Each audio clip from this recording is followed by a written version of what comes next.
On va aborder là les premiers pas pour faire un petit programme sur le logo que vous avez votre possession. Donc, vous ouvrez sur votre bureau le logiciel qui est nommé Logosoft. Peu importe pour l'instant la version, je crois que vous avez de toute façon la version V8.3. Vous ouvrez le logiciel qui va vous permettre de réaliser le programme qu'on vous demande. Et vous vous retrouvez sur cette page d'accueil ici. Je n'ai pas encore regardé en détail toutes les fonctionnalités, donc on va aller à l'essentiel. Alors l'essentiel, c'est quoi? Première chose, c'est d'ouvrir en fait un nouveau fichier, et quand vous ouvrez ce nouveau fichier, vous allez sélectionner le mode de programmation que vous allez utiliser. Moi, je vous conseille pour un programme de type bâtiment, mais après vous faites comme vous voulez, de prendre le mode schéma à contact. Donc on se retrouve ici avec une page de programmation. Donc ici sur le bandeau de gauche, vous avez toutes les fonctionnalités, c'est-à-dire les entrées, ce qu'on appelle les constantes et les sorties. Et vous avez ici toutes les fonctions spéciales. Alors il y en a beaucoup, il y en a plus que sur le logo. Le but, c'est pas de les voir toutes, c'est de voir celles qui vont vous permettre de réaliser le type de programme que je vous demande. Alors vous avez sur ce bandeau-là, vous pouvez les avoir ici. Ici, vous avez les constantes qui sont affichées en bas. Ça vous permet de visualiser directement les éléments que vous allez mettre sur votre programme. Et puis ici, vous avez toutes les fonctions spéciales qui peuvent être utilisées. Alors avant de commencer le programme, il faut sélectionner le type de logo que vous avez. Donc vous regardez à l'emplacement sur le logo, vous avez une référence, et sur cette référence, vous avez le modèle. Donc le modèle, une fois qu'on l'a déterminé, qu'on l'a vu sur le logo, on va dans Outils, on fait Sélection appareil. Voilà, donc ici, sur le petit menu déroulant, vous avez tous les modèles de logo qu'on a à notre disposition. Nous, on a le OBA 05 standard, donc on va cliquer dessus ici. Les paramètres qui sont là, on n'a rien à toucher de particulier, tout est, voilà, on va aller au plus simple. Vous faites OK, et là, le programme que vous allez faire sera compatible avec le modèle de l'appareil que vous avez. Alors on va commencer voilà, on va, par exemple, un simple allumage. Un simple allumage, on va prendre un contact à fermeture, ici. On va simplement le placer sur la ligne de programme qui est là. Et là, dans Simulation, on va nous demander quel type d'entrée on veut. Alors, soit un interrupteur, soit un bouton poussoir à contact à fermeture ou à ouverture. Nous, on va prendre pour l'exemple un interrupteur. Cet interrupteur va commander une sortie, ce qu'on appelle les bobines relais, qui se trouvent ici. On prend la bobine relais, un peu comme le Zelio, hein. Puis après on relie à l'ensemble. Le mode simulation, on l'a ici, mais si on veut simuler, eh ben, il suffit tout simplement. Alors c'est pas très très visible, hein, on voit que c'est surligné en rouge, mais enfin voilà, on voit que le fonctionnement active bien, enfin, quand on active l'entrée, le programme active bien la sortie Q1. On va, donc ça, on peut le transformer en bouton poussoir. Si on veut le transformer en bouton poussoir, on va dans Propriétés du bloc, Simulation, bouton poussoir à fermeture. Et puis là, on voit que ça marche que le temps d'appuyer sur le bouton poussoir. Ici, on a la petite simulation, hein, vous avez vu, qui permet aussi de voir en temps réel comment seraient activées les sorties à l'extérieur. Alors, pour programmer un télérupteur, donc, on va procéder de la façon suivante. On prend une entrée qu'on va configurer pour la simulation en bouton poussoir à fermeture. Et puis là, on va aller chercher dans les fonctions spéciales. Et moi, je vous conseille de prendre cette fonction-là, qui est la fonction RS.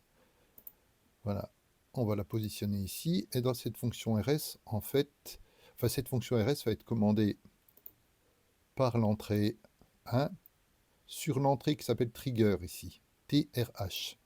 Je vous dirai à quoi servent en fait ces deux autres entrées qui sont là, mais pour le télérupteur, en fait, on peut le réaliser de cette façon-là. On va aller chercher maintenant le contact qui est associé à cette fonction. Donc on retourne dans Contact, on replace le contact dessous et on va aller chercher en fait la même référence que celle qu'on a ici. Donc on va aller chercher dans les entrées, là on va trouver, voilà, on retrouve la même chose ici. On fait OK et on va positionner une bobine de relais qui sera à la sortie numéro 1. On relie tout ça ensemble. Et en fait, quand on fait la simulation, on aura bien en fait la fonction télérupteur. J'appuie une fois sur l'élément qui commande l'entrée 1, je rappuie dessus, je coupe. Donc voilà, pour réaliser le télérupteur, on peut utiliser en fait cette fonction RS. Alors j'ai pas trop vu, hein, j'ai pas pris le temps de regarder en détail encore le logiciel, mais il y a certainement une fonction qui est une fonction télérupteur, j'ai pas regardé, mais voilà, celle-là, on la réalise très bien avec celle-ci. Alors, pour la fonction maintenant minuterie, donc on va essayer de voir comment on peut la réaliser. On va déjà placer un contact ici qu'on mettra en simulation en bouton poussoir à fermeture. OK. Et puis là, on va aller prendre dans les fonctions spéciales en fonction de un petit peu ce qu'on voit dans les chronogrammes qui sont ici. Je pense que celle-ci, on a éclairage d'escalier qu'on va positionner ici. Hein. On voit qu'après la pulsion, en fait, on a un temps déterminé d'activation de la sortie. On va relier la sortie du bouton poussoir à cette minuterie. On va aller voir un peu ce qu'il y a dedans. Voilà, préavertissement, ça on va pas s'en occuper, on regardera dans un second temps, mais si on veut une minuterie, voilà, on règle le temps ici. Donc ici on a les secondes, et ici on a les minutes. On va mettre 15 secondes, 16 secondes, 15, allez, 15.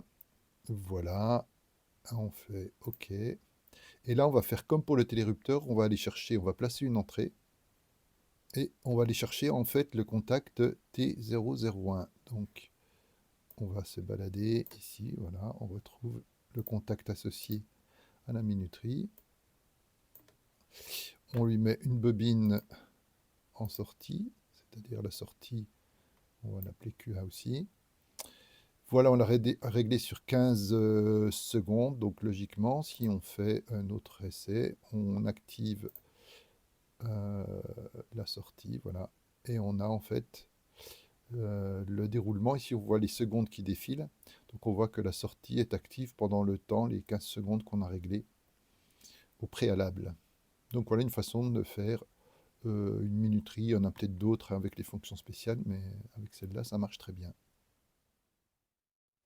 Maintenant, si on veut faire un clignoteur, donc on va chercher, on va prendre plutôt dans cette partie-là, donc un générateur d'impulsion, ça doit être celui-ci.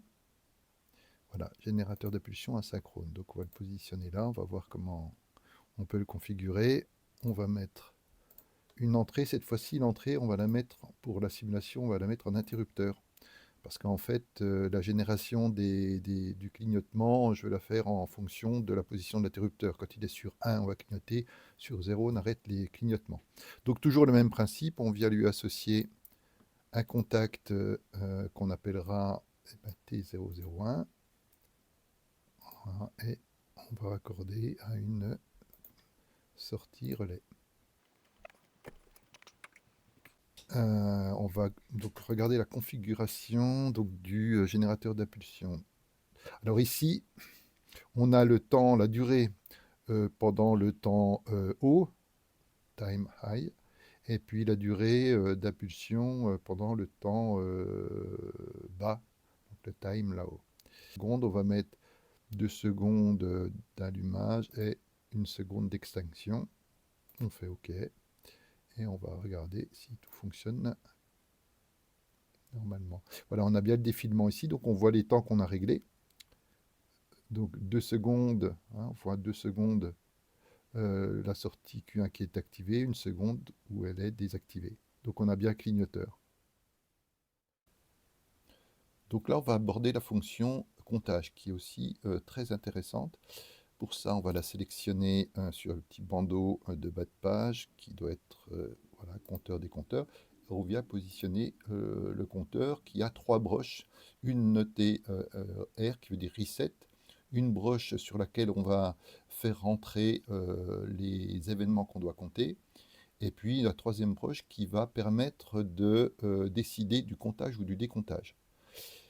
Pour ces 3 broches, on va donc positionner 3 entrées. Alors, pour l'entrée reset de remise à zéro du compteur, on va positionner I1. I1, on va le mettre en bouton poussoir à fermeture. On va prendre une deuxième entrée I2 qui, elle, va permettre sur laquelle on va entrer les éléments à compter. Donc on va la laisser en bouton poussoir. Et puis une troisième entrée qui sera celle qui permettra de déterminer si on veut être en comptage ou en décomptage. Donc là, on va se mettre en interrupteur pour pouvoir sélectionner cette fonction-là. La sortie du compteur, on va l'associer à une sortie de l'automate. Et il faut qu'on retrouve pour la commande de Q1 l'entrée qui correspond au compteur. Donc on sélectionne une entrée. Et puis là, on va aller sélectionner, voilà, celle-ci, et je mets OK. Je vois que j'ai oublié de la noter I3, celle-ci. Donc I3, simulation, interrupteur OK.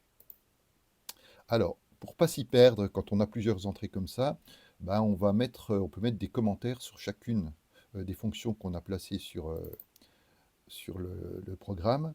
Donc on va dans commentaires, on a dit que celle-là, c'était la remise à zéro. Remise 0. Celle-là, c'est les événements je vais mettre événements, qu'on doit comptabiliser. Événements. Celle-là, c'est la sélection comptage décomptage.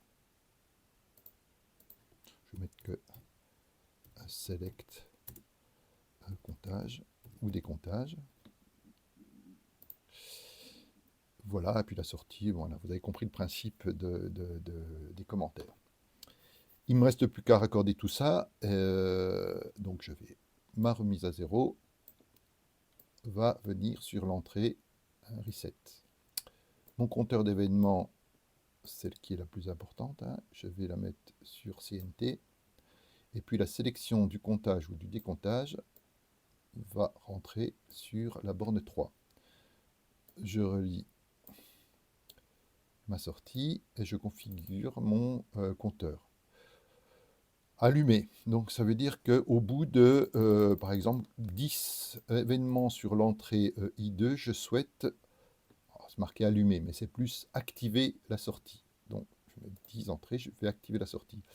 Et au bout de 15, si je veux, au bout de 15 événements sur I2, j'aimerais mettre à zéro ma sortie. Voilà, je fais OK. Donc on va se mettre en simulation. Et puis, on va donc imaginer que des événements se produisent sur l'entrée, les événements à compter se produisent sur l'entrée I2 de mon compteur. Donc je vois que j'accrémente à chaque fois. Chaque fois que j'ai une information qui entre sur I2, je viens incrémenter mon compteur. La sortie reste à 0. Arrivé à 10, la sortie passe à 1. Je continue les événements. Et à 15, je vois que ma sortie, comme je l'ai programmée, retombe à 0. Je suis à 15 et je voudrais réinitialiser mon compteur. Je donne une impulsion sur la remise à 0 et mon compteur revient à 0 et je peux recommencer un comptage ou un décomptage. Maintenant, pour la sélection du comptage, je compte, imaginons, jusqu'à 16 ou 19. Et pour décompter, il suffit tout simplement que j'envoie une information sur l'entrée qu'on a sélectionnée ici qui s'appelle dire. Et là, on va être en mode décomptage. Toujours avec la possibilité de remettre à 0. Donc voilà l'idée du compteur. On trouve toujours ces 3 fonctions sur un compteur. La possibilité de compter et de décompter, de remise à 0. Voilà la base qui peut être très utile dans des cas particuliers de limitation, par exemple, de personnes dans un local, Voilà, il y a plein de fonctions d'utilisation, en tous les cas, qui peuvent être mises en œuvre avec un compteur programmable.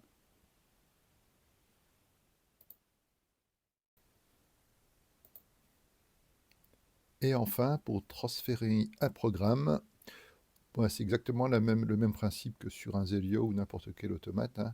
Donc ici, on n'est pas, le modèle qu'on a n'est pas un modèle qu'on peut configurer en réseau, donc il est en local, le même principe que le Zelio. On va dans Outils, on fait transférer, et puis on a toutes les mêmes possibilités. PC, bah là on va faire PC vers logo, donc moi le logo est raccordé. Et là, on va pas faire de test. Donc, on voit qu'on est bien avec le câble logo. On aurait la possibilité d'être avec un câble Ethernet. Là, c'est pas le cas. Il n'en a pas, le modèle qu'on a. Donc, on fait OK. Voilà, à partir de là, il suffit d'aller mettre le Zelio en mode run. Alors, je crois qu'ils ne mettent pas run ici. Ils mettent démarrer. Voilà, on met en démarrer. Et le programme est exécutable. On peut déconnecter l'ordinateur de l'automate.